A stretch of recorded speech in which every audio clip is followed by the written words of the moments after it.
21ന്റെ നിയമം? പുതിയൊരു ശീലം വളർന്നു വരാനായിട്ട് ഏതാണ്ട് 21 ദിവസങ്ങൾ എടുക്കുന്നെന്നാണ് കാണുന്നത്.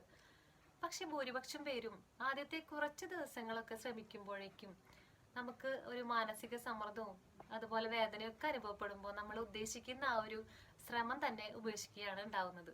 അതുകൊണ്ട് തന്നെ നമ്മുടെ നല്ല നല്ല ശീലങ്ങൾ പലപ്പോഴും നമുക്ക് നല്ല രീതിയിൽ നമുക്ക് എത്തിക്കാനായിട്ട് സാധിക്കാറില്ല. അത് എന്തുകൊണ്ടായിരിക്കാം? നമുക്ക് അനുഭവപ്പെടുന്ന മാനസിക സമ്മർദ്ദം, അല്ലെങ്കിൽ നമുക്ക് ഉണ്ടാവുന്ന വേദന, ഒരുപാട് സ്ട്രെയിൻ, ഇതെല്ലാം നമുക്ക് ആ ഒരു ശ്രമം ഉപേക്ഷിച്ച് കളയുന്നതിന്റെ പുറകിലുള്ളതാണ്. അപ്പൊ എപ്പോഴും നമ്മൾ ആലോചിക്കുക, എന്തൊരു കാര്യത്തിന്റെയും സ്റ്റാർട്ടിങ് നല്ലൊരു എഫേർട്ട് തന്നെയായിരിക്കും. പക്ഷെ ഗ്രാജുവലി ഒരു 3 ആഴ്ച, അതാണ് 21ന്റെ കണക്ക് പറയുന്നത്. ഒരു 3 ആഴ്ച നമ്മൾ ശ്രമിക്കുമ്പോഴേക്കും നമ്മൾ അതിനോട് യൂസ്ഡ് ആയിട്ട് മാറിയിട്ടുണ്ടാവും. ഒരു ഉദാഹരണം പറയുകയാണെങ്കിൽ, നമ്മൾ ആദ്യമായിട്ട് ഷൂസ് ഉപയോഗിക്കുന്ന ഒരാള്, ആദ്യമായിട്ട് നമ്മൾ ഷൂ ഉപയോഗിക്കുമ്പോൾ മൊത്തം കവറിങ് ആയതുകൊണ്ട് തന്നെ നമുക്ക് കാല് വേദനിക്കാം, അല്ലെങ്കിൽ നമുക്ക് നടക്കുമ്പോൾ ഒരു ബുദ്ധിമുട്ട് തോന്നാം. പക്ഷെ നമ്മളതൊരു 3 ആഴ്ച കണ്ടിന്യൂസ് ആയിട്ട് യൂസ് ചെയ്യുമ്പോൾ നമുക്ക് അങ്ങനെ ഒരു പുതിയതായിട്ട് ഫീൽ ചെയ്തു പോലും ഇല്ല, അല്ലെ?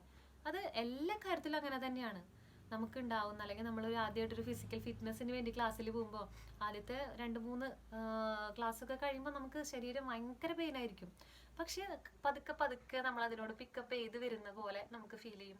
പിന്നെ അപ്പോഴേക്കും നമ്മളെ ബോഡി ഒരു 3 ആഴ്ച കഴിയുമ്പോഴത്തേക്കും നമ്മൾ നല്ല ഫ്ലെക്സിബിൾ ആയിട്ട് മാറുകയും ചെയ്യും. ഇതെല്ലാ കാര്യത്തിലും അങ്ങനെ തന്നെയാണ്. പക്ഷെ എത്ര പേര് ആ ഒരു 3 ആഴ്ച വരെ നമ്മുടെ ഡ്രീമിന് പിന്നാലെ നിൽക്കുന്നുണ്ട്, അല്ലെങ്കിൽ നമ്മളൊരു ഹാബിറ്റ് മാറണം എന്ന് തീവ്രമായിട്ട് ആഗ്രഹിച്ച് മാറുന്നുണ്ട്? പലപ്പോഴും പലരും വഴിയിൽ വെച്ച് നിർത്താണ് ചെയ്യുന്നത്. അതുകൊണ്ട് തന്നെ നമുക്ക് നല്ല നല്ല ശീലങ്ങൾ വളർത്തിയെടുക്കാനായിട്ട് ഒരിക്കലും സാധിക്കാറില്ല. എപ്പോഴും നമുക്ക് നാളെ ചെയ്യാം, അല്ലെങ്കിൽ ന്യൂ ഇയറിൽ നമ്മൾ എടുക്കുന്ന ഡിസിഷൻസ് പലപ്പോഴും നമുക്ക് നന്നാവാം, അല്ലെങ്കിൽ നേരത്തെ എണീറ്റ് തുടങ്ങും, അല്ലെങ്കിൽ നല്ല ബുക്സ് വായിക്കും, അല്ലെങ്കിൽ ഇതൊക്കെ നമ്മൾ എല്ലാവരും എടുക്കുന്ന ഡിസിഷൻസ് ആണ്. പക്ഷെ പലരും അത് കംപ്ലീറ്റ് ചെയ്യാനായിട്ട്, അല്ലെങ്കിൽ നല്ല രീതിയിൽ കുറച്ച് ദിവസമൊക്കെ നമ്മൾ ഭയങ്കര ഇനീഷ്യേറ്റീവ് ഒക്കെ എടുക്കും. പക്ഷെ പകുതി വെച്ച് നമ്മൾ നിർത്താണ് ഉണ്ടാവുന്നത്. എപ്പോഴും നമ്മുടെ നല്ല ശീലങ്ങളാണ് നമ്മുടെ ക്യാരക്ടർ തന്നെ ജഡ്ജ് ചെയ്യുന്നത്. അപ്പോൾ എന്താണോ നമ്മുടെ നല്ല ശീലങ്ങൾ, അതേപോലെയാണ് നമ്മൾ, അല്ലെങ്കിൽ നമ്മുടെ ഒരു ക്യാരക്ടർ എന്ന് പറയുന്നത്.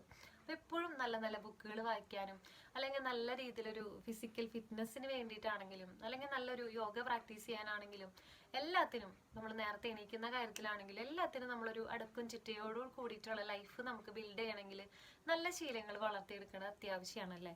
എപ്പോഴും നമ്മൾ 21ന്റെ നിയമം ഓർക്കാം.